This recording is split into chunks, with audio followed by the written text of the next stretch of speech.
Avant de plonger dans cette histoire incroyable, pensez à vous abonner à la chaîne et à activer la cloche.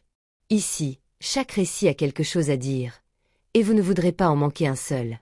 Une serveuse a refusé un millionnaire 6 fois, mais la 7e fois, il l'a fait. Dans la petite ville de Willow Creek, nichée entre les collines dorées de Californie et les forêts de pins, le café de Blood Beer était bien plus qu'un simple lieu pour prendre un café. C'était un sanctuaire où les habitants se retrouvaient pour échanger, rêver, et parfois même penser leurs blessures. Les murs de bois vieillis étaient ornés de photos en noir et blanc, souvenirs d'anciens clients, d'histoires passées, et d'instants figés dans le temps. Une douce odeur de pain frais et de café moulu flottait toujours dans l'air, mêlée au rire des habitués et au cliquetis des tasses. Au comptoir, Sarah Morgan, 28 ans, était la cheville ouvrière de ce refuge. Elle connaissait chacun des clients par leur prénom, savait comment ils aimaient leur café, et pouvait deviner leurs humeurs juste à leur manière d'entrer. Sarah n'était pas simplement une serveuse, elle était une confidente silencieuse, une présence rassurante. Pourtant, derrière ce sourire chaleureux, se cachait une femme aux rêves inassouvis. Depuis son adolescence, Sarah nourrissait une passion secrète pour l'écriture.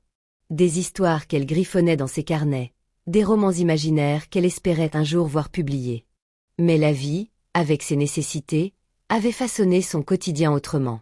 Chaque matin, elle revêtait son tablier, servait les cafés, encaissait les pourboires modestes, et retournait chez elle, une petite maison au bout d'une rue tranquille.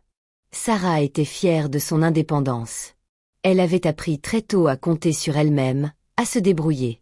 Elle n'avait besoin de personne pour lui tendre la main, ni de richesse pour embellir son existence. Sa force résidait dans sa simplicité, dans cette capacité à se contenter de ce que la vie lui offrait sans jamais renier ses aspirations.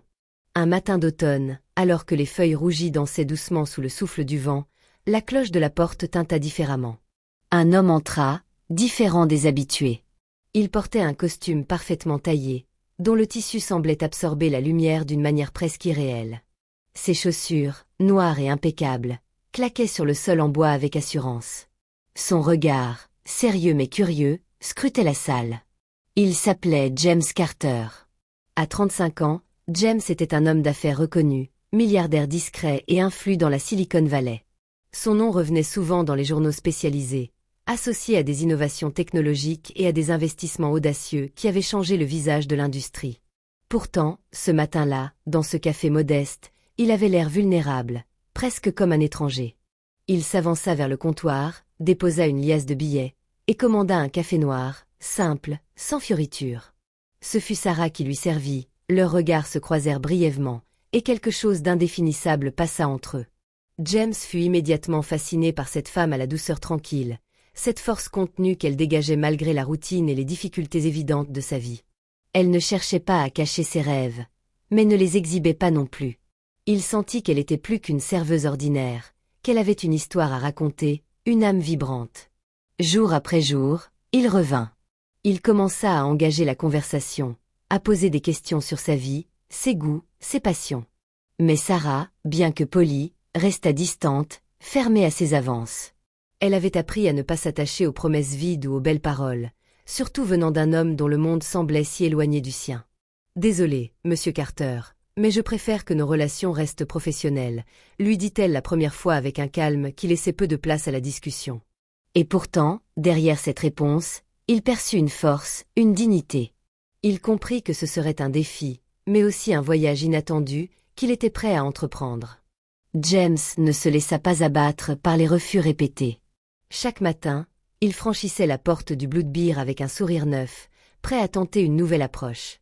Il ne cherchait pas à forcer Sarah, mais plutôt à gagner sa confiance, une parcelle à la fois. Il lui racontait des anecdotes de ses voyages à travers le monde, les villes éclatantes et les villages reculés qu'il avait visités.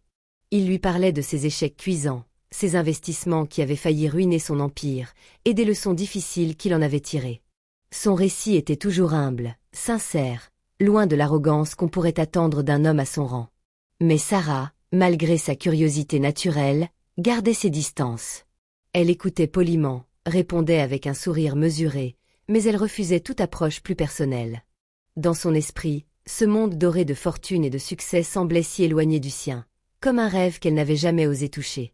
Elle voyait dans la richesse de James un univers qui ne parlait pas la langue de ses espoirs, un monde où ses propres luttes semblaient invisibles. Elle avait appris à ne pas s'attacher aux illusions, surtout quand elles étaient drapées dans l'or et les belles paroles. Pendant 6 longues semaines, ce manège se répéta. 6 fois, elle repoussa ses invitations. 6 fois, elle mit une barrière invisible mais ferme entre eux. Chaque refus était un mélange de politesse et de fermeté, un message clair que ses sentiments n'étaient pas à vendre. Puis, un matin, James arriva sans son habituelle collection de petits cadeaux ou de phrases charmantes. Il posa simplement une enveloppe sur le comptoir, ses yeux calmes et sérieux fixant ceux de Sarah. « Sarah, commença-t-il doucement, je sais que tu ne veux pas de moi pour mon argent ou mon statut. Je ne te demande pas un rendez-vous, ni un dîner. Je veux juste que tu lises ça. » Elle ouvrit lentement l'enveloppe, ses doigts tremblant légèrement. À l'intérieur, elle trouva un manuscrit, épais et soigneusement écrit à la main. Des notes griffonnées dans les marges, des passages raturés, des phrases soulignées. Un frisson la parcourut. Elle reconnut immédiatement cette écriture. C'était la sienne.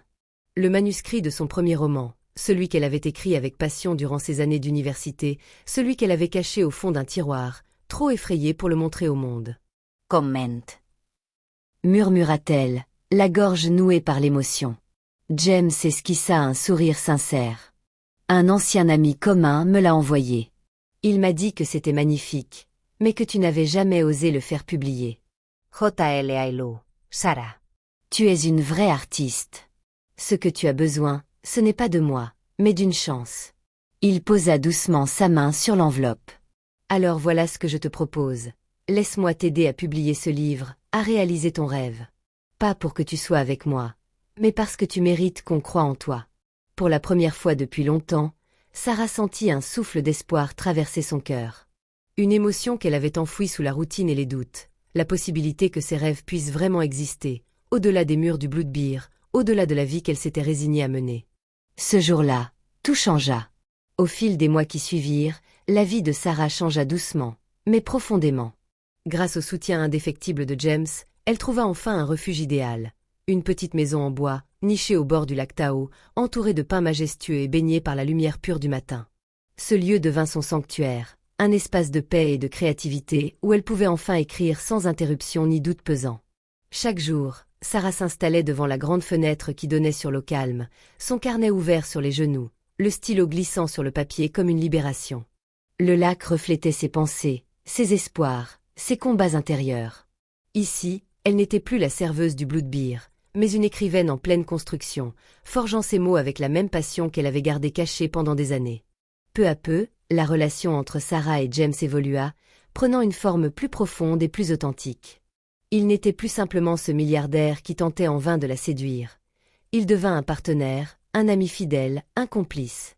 Leur lien se bâtit sur le respect mutuel. James apprenait à connaître la femme forte et indépendante qu'elle était, avec ses blessures et ses rêves. Sarah, elle, découvrait un homme capable d'écouter sans juger, prêt à soutenir sans imposer. Ils partageaient désormais des conversations tardives, entrecoupées par le chant des hiboux ou le murmure du vent dans les feuilles. Ils parlaient de leurs rêves, de leurs peurs, de leurs projets. La confiance s'enracinait dans ces moments d'intimité simples et vrais. Les refus d'hier s'étaient transformés en invitations à grandir ensemble. Sarah avait ouvert la porte non pas à une romance superficielle, mais à une complicité profonde, un partenariat de vie, où l'amour prenait racine dans l'estime et le soutien mutuel. Quelques mois plus tard, le jour tant attendu du lancement officiel de son livre arriva. La salle était remplie d'amis, de lecteurs, de journalistes, mais surtout de ceux qui avaient cru en elle, dont James. Le livre s'intitulait « Les rêves du Bloodbeer », un hommage à ce café modeste qui avait été le témoin de ses premiers pas d'écrivaine. James monta sur scène pour prendre la parole, sa voix calme et posée résonnant dans la pièce. Ce livre est l'histoire de la persévérance, de la passion et du courage de ne jamais abandonner, dit-il avec émotion. Sarah m'a appris que la vraie richesse ne se mesure pas en dollars, mais en rêves réalisés et en âmes touchées. Puis, avec un sourire complice, il ajouta « Merci d'avoir dit oui au 7e essai ». Le public applaudit chaleureusement. Sarah, le cœur gonflé d'émotion, sentit une larme couler au coin de l'œil. Elle comprit alors que dans la vie, il faut parfois savoir dire non, refuser pour se protéger, pour ne pas brader ses valeurs. Mais qu'il faut aussi, au bon moment, ouvrir la porte à ceux qui respectent ce que l'on est vraiment. Ce moment était une victoire, non seulement sur les doutes, mais sur le temps lui-même.